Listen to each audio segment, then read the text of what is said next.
Let's look at the ecosystems test that you took today. See if we can figure out how to best approach these questions. Which best describes the role of nitrogen-fixing bacteria in the flow of energy? Nitrogen-fixing bacteria live on the roots of plants. So do they convert carbon dioxide? They don't convert anything into nitrogen. They don't convert nitrogen into carbon dioxide. They do take the nitrogen from the air and convert it into molecules that other organisms can use, like plants.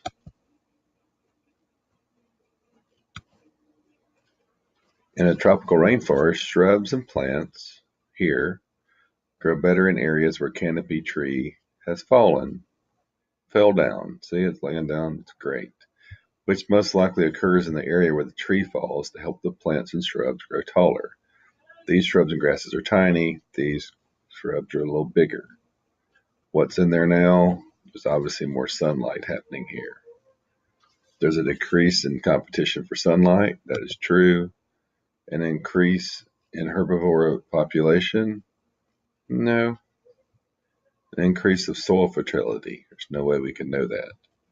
A decrease in the amount of rainfall wouldn't make a difference. A's the best answer there. Which would a drought most likely affect? Drought, no rain. That's going to affect all the organisms in the ecosystem.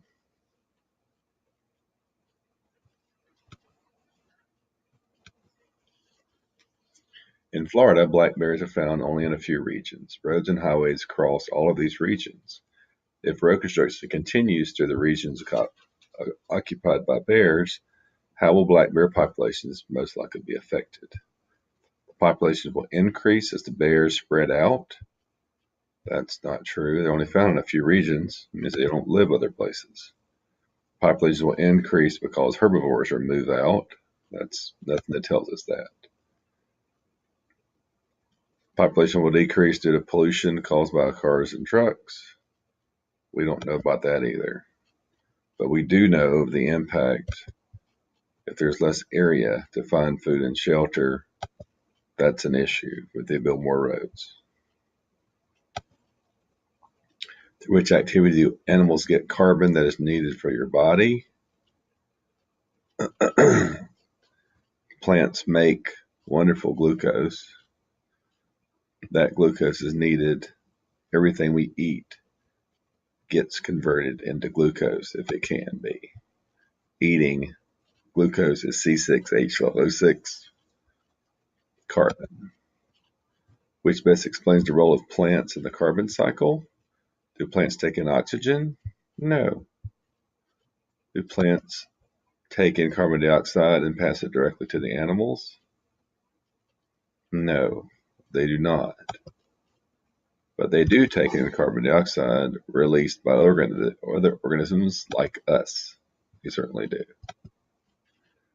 Bees visit flowers for their nectar and in the process pick up pollen, allowing flower plants to cross-pollinate, which best describes the relationship between bees and flowers. The bees get the nectar, the flowers are cross-pollinated, which is a benefit to make more diverse and wonderful flowers. They both benefit. Mutualism. Lions are predators to antelopes in many African ecosystems. Which is best being described? This is the role of a lion, is to be a predator to an antelope. This role is a niche. Okay. In a food pyramid, which best explains why the number of organisms decreases from one trophic level to the next? Consumers at the lower end require more energy than the top consumers. That's not necessarily true.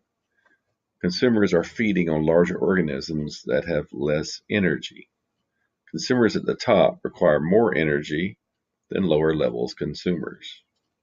This is true. They do. Consumers are feeding on smaller organisms that have less energy. That's not true. They're bigger. They're bigger. There's not less energy, and the lower ones doesn't require more energy.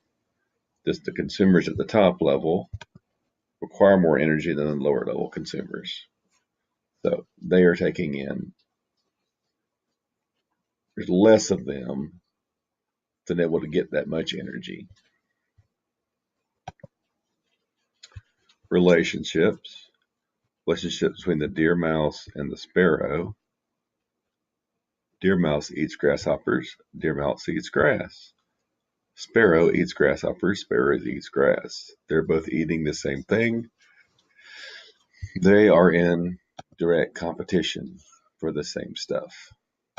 Last but not least, two different species of finches live in the same kind of tree in a forest. However, they do not compete with each other, which explains this coexistence. They live in different trees. It says they live in the same kind of tree. Finches are able to mate with each other. Nothing tells us that. They have different dietary needs. Therefore, they must have ability to function separately and have different dietary needs. They don't compete. That is it.